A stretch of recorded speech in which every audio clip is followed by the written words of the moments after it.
Hello, today we're going to be reading Mooseltoe. The author is Margie Palatini and it's illustrated by Henry Cole. Mooseltoe. There's an AR test, so listen carefully. 'Twas the season, and Moose was merry. He joyfully tickled the ivories with a tuneful of tidings and a flurry of fa-la-las. He was so full of ho-ho-hos, even his moustache had the holiday spirit.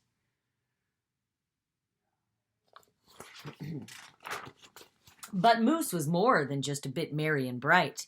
He was busy, busy, busy. There was a lot to be done on his list of to-dos.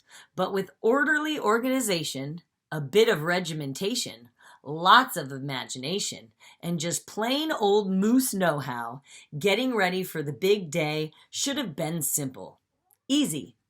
Yes, in all probability. Just perfectly perfect. He wasted not one merry minute. Moose got movin' and put some hustle into the holiday bustle. He went to work.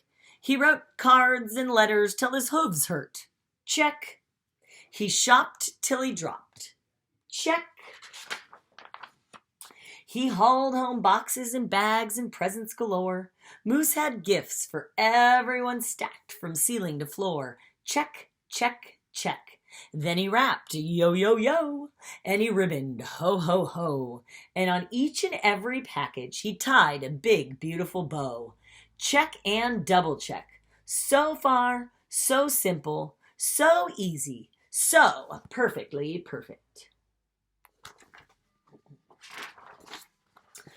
Another look at the list, and Moose headed for the kitchen.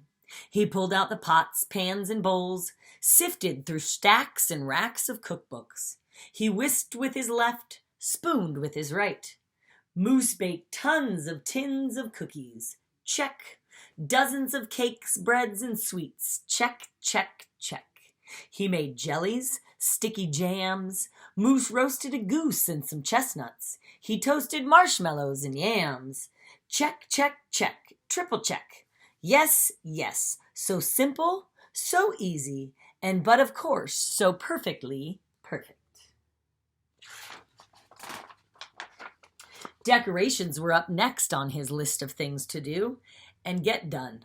So Moose decked the halls, then spruced up the walls. He beaded, bowed, and mooseltoed. He gathered garlands, roped wreaths and holly, jingled bells, sang noels.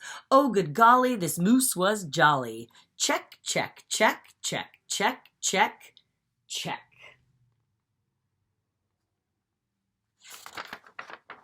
Last but not least, he hung all the stockings, each and every one with special care, and just in time, too. Soon Santa would be there. Check and final check. Yes, sirree, getting ready for Christmas was an absolute snap, and so simple, so easy. And if he did say so himself, Moose thought, totally, utterly, completely, perfectly perfect. On that night before Christmas, Mother, little Sissy, Bucky, and Junior looked all around the house. What a job Moose had done! Everything looked bountiful, festive, quite fine indeed. There was just one minor problem, if you will. Any guesses? Oh dear, sighed the missus as the five stared at one empty corner. Oh my! Oh, me. Oh, gee. Pop, what happened? Cried Junior. You forgot the tree.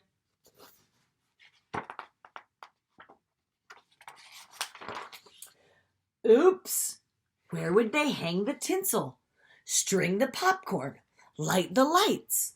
Where would Santa leave his gifts for the kiddies on Christmas Eve night? So Moose pulled on his galoshes and put on his hat. He would find a tree somewhere, somehow, and that's all there was to that.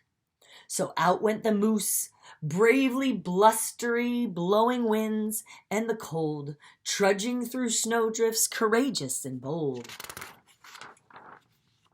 Moose first hoofed it down to the corner. Not a tree to be had. Then he slid around the block. Uh-oh, things were looking bad. He went down every boulevard, street, and little road. He looked down lanes and alleys. Every tree had been sold. There wasn't a branch, not a twig, not even one lousy bowless bough hanging around. Nope, not a nothing, not a tree to be found.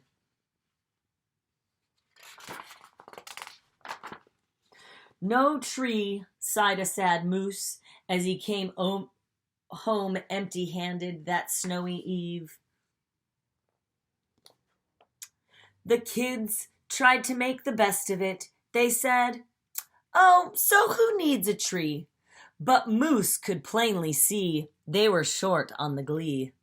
He knew he had to do something, and that's just what he did. In the empty corner he stood and spread his arms out very wide. Then he smiled at his children and he winked at his bride. So if you look, they're hanging up a sign that says, "Dear Santa, we don't have a tree, but leave presents here." But Moose has an idea. "Kids," he declared, "fetch your forgetful pop, some of that tried and true family glop." So back then came the kids carrying a big pot of glue, and without a word to one another, they knew just what to do. They each took a part, grabbing strands, taking hold. Then carefully, oh so carefully, they glopped and they plopped. They pasted and they pressed. They curled and twirled every which way a follicle could fathom, until Moose's magnificent moustache was indeed even more of a marvel to see.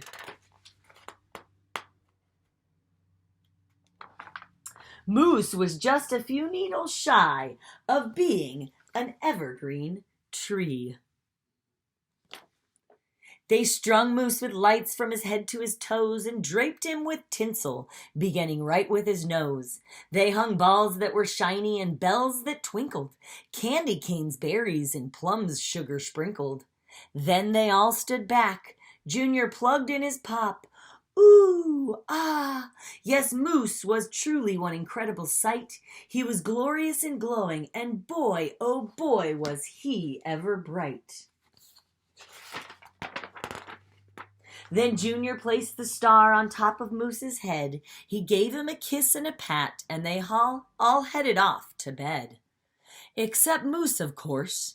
He stayed in the corner instead, still twinkling and blinking and waiting for Santa.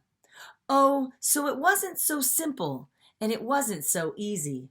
And okay, it wasn't so perfectly perfect. But do you know what?